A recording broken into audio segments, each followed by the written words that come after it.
आज गुलबर्गा के metro hall में हमारी सुबह में एक डीआरसी हुई।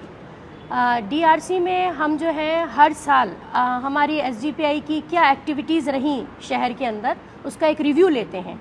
वो रिव्यू रिपोर्ट पेश की गई और रिव्यू लेने के बाद हमारी जो डीडब्ल्यूसी है, डिस्ट्रिक्ट वर्किंग कमेटी, उसके प्रेसिडेंट जो है उनका इंतखाब हुआ एक काउंसिल के ज़रिए और वोटिंग के ज़रिए। तो मैं उनका नाम आज यहाँ पे मीडिया में बोलना चाहूँगी। हमारे बहुत ही एबल और एक्सपीरियंस हमारे दस्तगीर भाई, जिनको आज हमने डीडब्ल्यूसी का प्रेसिडेंट चुना है।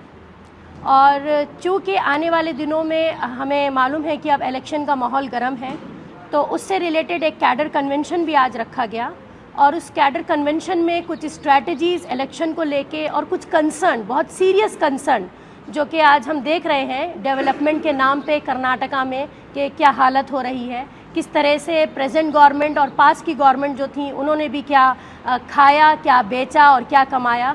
तो उन चीज़ों को डिस्कस करते हुए और उनके मद्देनज़र हमने अपने कैडर्स के साथ इस बात पे तवज्जो करी है और गौर व फिक्र किया गया है कि इंशाअल्लाह हम ज़मीनी सतह पे इतना प्रोग्रेसिव काम करेंगे या इतना दमखम लगाएंगे कि हमें इस बार गुलबर्गा में एमएलए के लिए एक नया चेहरा मिले और एक ऐसा चेहरा मिले जो वाकई आने वाली नस्लें जो से याद रखें कि अच्छी सियासत क्या होती है या डेवलपमेंट और प्रोग्रेस किसको कहते हैं। देखिए, हम सभी जानते हैं ना मुल्क के हालात जो हैं वो बेहतर हैं, और ख़ास तौर से चूँकि हम कर्नाटका में बैठे हैं इसलिए कर्नाटका की बात करना इस वक्त बेहतर होगा कि कर्नाटका जो है वो पता नहीं कौन सा मॉडल बनता जा रहा है। हम उसको एक नाम भी नहीं दे सकते क्योंकि डिफरेंट डायरेक्शंस में बहुत सारे डिफरेंट निगेटिव एस्पेक्ट्स देखने को मिल रहे हैं, चाहे वो हेल्थ सेक्टर हो, चाहे वो इंफ्रास्ट्रक्चर हो सिटी का, या बेसिक फैसिलिटीज़ हो लोगों की ज़िंदगियों से जुड़ी हुई।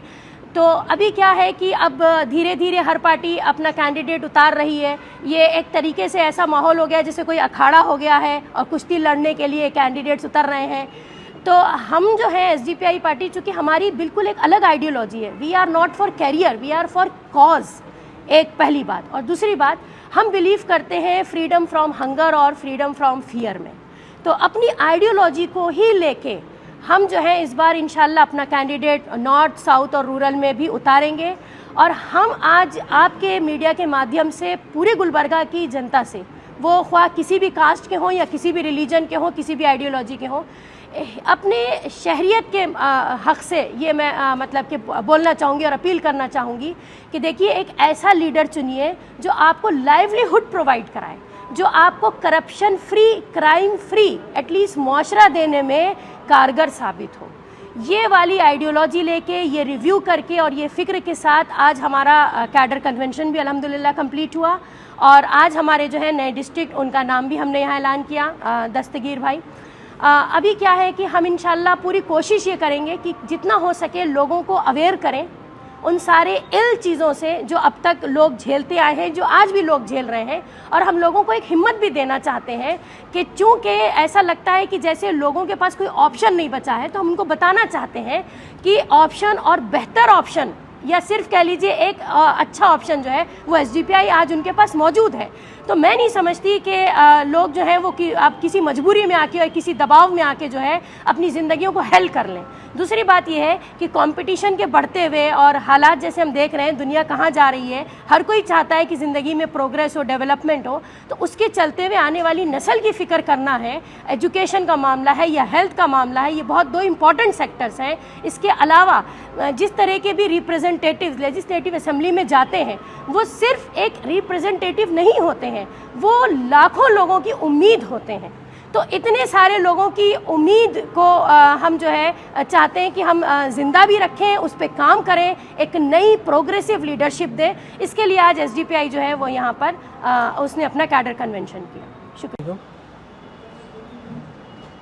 डेमोक्रेसी तब तक मजबूत होती है और तब तक चलती है, तब तक इलेक्शन जो एक इंस्ट्रूमेंट जिसे कहते हैं, जिसके ज़रिए से अवाम अपना एक रिप्रेजेंटेटिव चुनती है, तब तक हमारे पास इलेक्शन फ्री, फ्रैंक और सही तरीके से इलेक्शंस नहीं करते और नहीं होते, तब तक डेमोक्रेसी मजबूत नहीं होती है, वरना डेमोक्रेसी इसी तरह से कमज़ोर होती रहती है।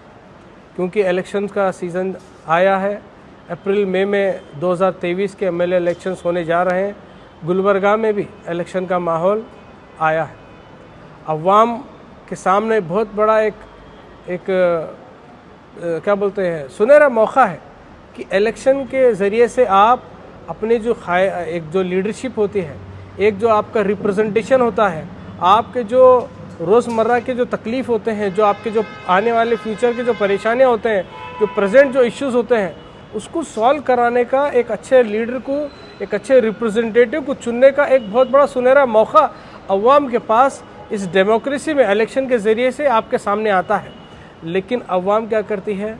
अवाम अपने कुछ फ़ायदे के लिए बीजेपी के डर से नाअहल कैंडिडेट्स को, जिसके पास वो एमएलए बनने की सलाहियत नहीं होती है, ऐसे पार्टीज़ जिसे मालूम है कि हमारे इश्यूज़ के ऊपर, हमारे परेशानियों के ऊपर ये पार्टी ठहर नहीं सकते, कभी भी जाकर किसी के साथ कॉम्प्रोमाइज़ कर सकते हैं, ऐसे पार्टीज़ को और ऐसे कैंडिडेट्स को हम किसी न छोटे मोटे वजह के वजह से हम ऐसे लोगों को चुन को भिजाते हैं। सिर्फ गुलबर्गा में नहीं, हम देखते हैं ख़ासकर ये जो इलेक्शन का जो जिसकी डिवैल्यूशन हम जो करें हैं, ख़ासकर जो मुस्लिम पॉकेट्स हैं, हम उसको वहाँ पर देखते हैं।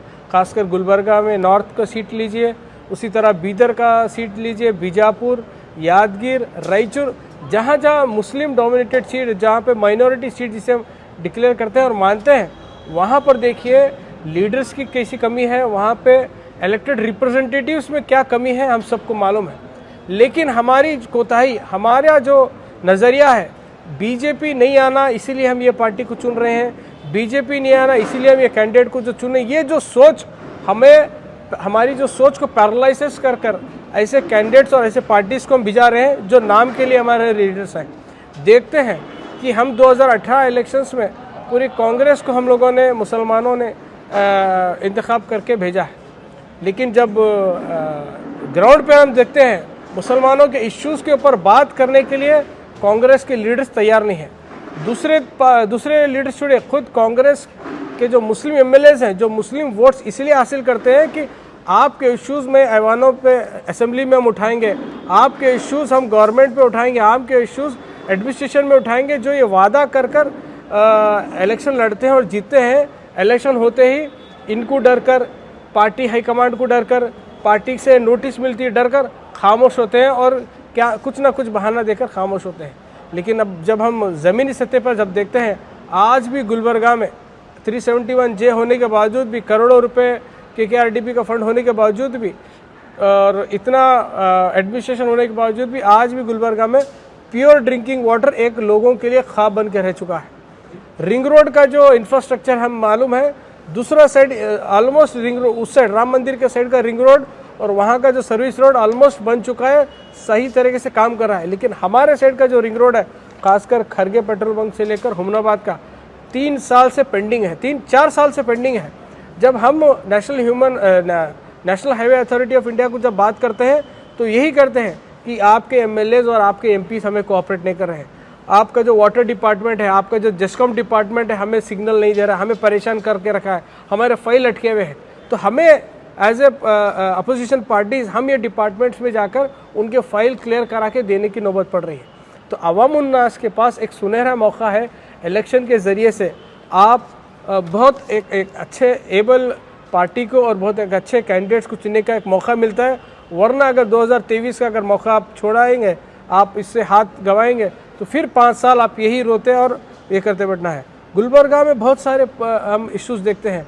गुलबर्गा का जो क्राइम रेट है, हम समझते हैं कि कमिश्नरेट ऑफिस आने के बाद यहाँ का क्राइम रेट कंट्रोल होगा, लेकिन हम देखते हैं कि क्राइम रेट बढ़ गया है। यहाँ पे जो मर्डर्स हो रहे हैं, यहाँ पे जो छोटे छोटे बच्चे गांजा के नशे में, दूसरे ड्रग्स के नशे में, एक दूसरे को, जवान बच्चे एक दूसरे के ऊपर मर्डर का एक्ट कर रहे हैं, थीफ का एक्ट कर रहे हैं।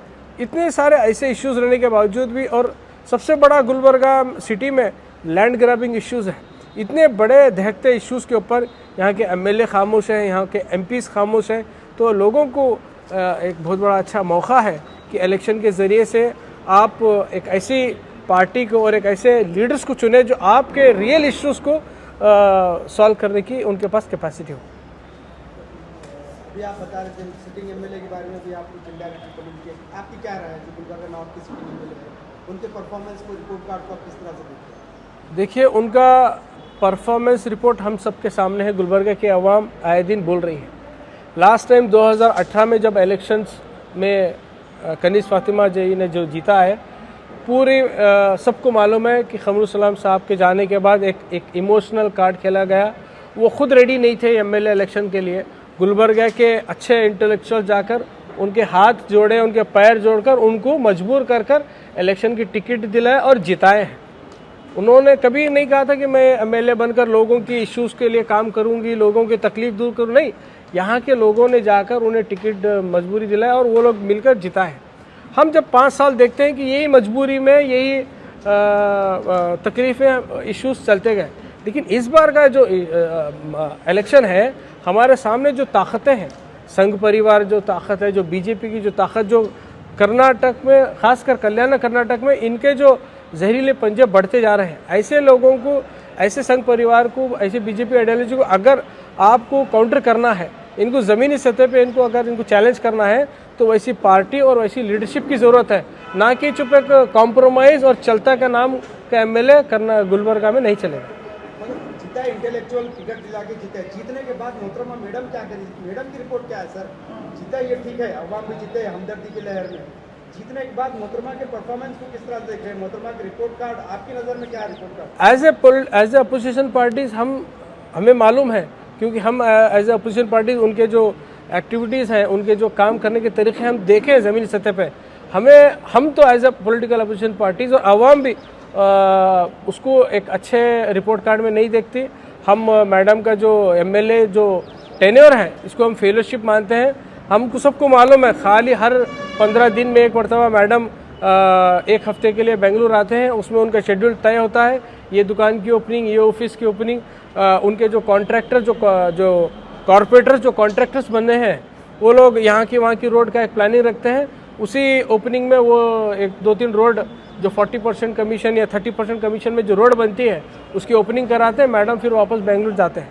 ये जो रिपोर्ट कार्ड है, हम सबको मालूम है, अवाम को। लेकिन अवाम की मजबूरी यही है कि खमर साहब के नाम पर और ये जो कांग्रेस का जो सेक्युलरिज्म का जो बोझ मुसलमान लेकर जो चल रही है, उसके नाम पर मैडम को हम जिताए हैं लास्ट टाइम। लेकिन इस बार ये सब हमारे हटाकर एक अच्छी पार्टी जो social democratic party of India, सबको मालूम है कि ज़मीनी सतह पर और संघ परिवार, खासकर बीजेपी जो आइडियोलॉजी है, इसको अगर मुंह तोड़ जवाब देने की ज़मीनी सतह पर अगर कोई पार्टी है तो एसडीपी है, ये अवाम को मालूम है। तो उसी का हम पेश करते हैं कि आने वाले इलेक्शंस में social democratic party of India को मजबूत कीजिए और उसका साथ दीजिए।